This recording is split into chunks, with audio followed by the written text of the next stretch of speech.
प्रिय दोस्तों, भगवान जगन्नाथ मंदिर पूरी दुनिया में जाना जाता है और यह हिंदुओं के 4 धामों में से एक है।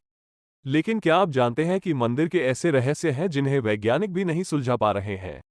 यहाँ हम आपको उन रहस्यों के बारे में बताएंगे। झंडे की दिशा हवा की दिशा के विपरीत है। जगन्नाथ मंदिर का मुख्य प्रतीक चिन्ह, शीर्ष पर स्थित ध्वज, हमेशा विपरीत दिशा में लहराता है जिस दिशा में हवा चलती है।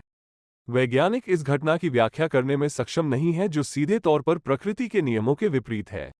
मंदिर के निर्माण के बाद से ही हर रोज झंडा बदलना पड़ता है और ऐसा माना जाता है कि अगर ऐसा नहीं किया गया तो मंदिर 18 साल तक बंद रहेगा।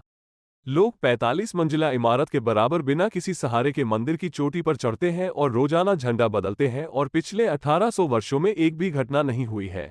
लकड़ी की मूर्तियां। जगन्नाथ मंदिर में सभी 3 मूर्तियां लकड़ी से बनी हैं और नवकलेबर के दौरान 8, 12 या 19 वर्षों में बदल दी जाती हैं। मूर्तियां पवित्र नीम के पेड़ों से बनाई गई हैं जो विशिष्ट मानदंडों को पूरा करती हैं और बढ़ई द्वारा 21 दिनों में गोपनीयता से बनाई गई हैं। पुरानी मूर्तियों को उसी रात मंदिर परिसर के भीतर कोयली वैकुंठ के पास दफनाया जाता है। पुरानी जगन्नाथ मूर्तियां एक के ऊपर एक रखे जाते हैं। आखिरी नवकलेबर 2015 में हुआ था। मूर्ति प्रतिस्थापन कुछ खगोलीय और ज्योतिषीय विचारों का पालन करता है। आमतौर पर जब 2 आषाढ़ महीने आते हैं और मंदिर की परंपरा के अनुसार जब एक लीप महीना आषाढ़ के महीने में पड़ता है तो नवकलेबर समारोह करना सुविधाजनक हो जाता है। मूर्तियों को बदलने की प्रक्रिया ब्रह्मा परिवर्तन के दौरान होती है, जहां मंदिर के पुराने पति महापात्र पुजारी ब्रह्मा को पुरानी मूर्ति से नई मूर्ति में स्थानांतरित करते हैं।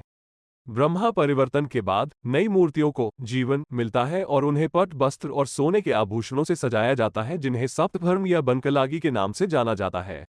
ब्रह्म परिवर्तन नवकलेबरा महोत्सव का सबसे महत्वपूर्ण अनुष्ठान है। ब्रह्म परिवर्तन रात के अंधेरे में 3 सबसे बुजुर्ग सेवकों द्वारा आंखों पर पट्टी बांधकर और हाथ बांधकर गुप्त रूप से किया जाता है, क्योंकि किसी को भी ब्रह्म पदार्थ को देखने या छूने की अनुमति नहीं है। ऐसा माना जाता है कि जो कोई इसे छुएगा या देखेगा उसकी मृत्यु निश्चित है। इसलिए उस रात पूरे शहर में ब्लैकआउट का आदेश दिया जाता है। मंदिर पर कोई छाया नहीं पड़ती। दिन का कोई भी समय हो, मंदिर की छाया कभी भी जमीन पर नहीं पड़ती। ये चमत्कार विज्ञान की समझ से परे है। अबाध महाप्रसादम की तैयारी। अबाध महाप्रसादम हजारों पुजारियों द्वारा पारंपरिक तरीके से तैयार किया जाता है। 7 मिट्टी के बर्तनों को एक के ऊपर एक रखा जाता है और खाना लकड़ी के ऊपर पकाया जाता है और सबसे ऊपर वाले बर्तन में खाना पहले पकता है, उसके बाद बाकी। यह आज भी रहस्य बना हुआ है कि सबसे ऊपर वाला बर्तन सबसे पहले कैसे पकता है। मंदिर के अंदर समुद्र की लहरों की कोई आवाज नहीं आती। जगन्नाथ मंदिर के बारे में एक और रहस्यमय तथ्य यह है कि एक बार जब आप मंदिर में प्रवेश करते हैं तो समुद्र की लहरों की आवाज पूरी तरह से बंद हो जाती है। किंवदंती के अनुसार देवी सुभद्रा चाहती थी कि मंदिर एक शांत स्थान हो और इसलिए मंदिर स्वयं अंदर प्रवेश करने वाले किसी भी व्यक्ति के लिए ध्वनि बंद कर देता है। जब आप मंदिर से बाहर निकलते हैं तो ध्वनि वापस आ जाती है। मंदिर के ऊपर कोई पक्षी नहीं उड़ता। इस स्थान के आसपास हजारों पक्षी देखे जा सकते हैं, लेकिन यह अभी भी एक रहस्य बना हुआ है कि मंदिर के गुंबद के ऊपर या मंदिर के ऊपर उड़ते हुए एक भी पक्षी नहीं देखा जा सकता है। इसके अलावा पक्षियों के अलावा कोई भी उड़ने वाली वस्तु मंदिर के आसपास नहीं घूमती। नील चक्र या सुदर्शन चक्र की विशेष दिशा। जगन्नाथ मंदिर के शीर्ष पर 8 मिश्र धातुओं से बना एक सुदर्शन चक्र या नीला चक्र है, जिसका वजन लगभग 1 टन है। लेकिन चक्र के बारे में रहस्यमय तथ्य ये है कि चक्र को जिस दिशा से भी देखा जाए, वे भक्तों के सामने ही दिखाई देते हैं।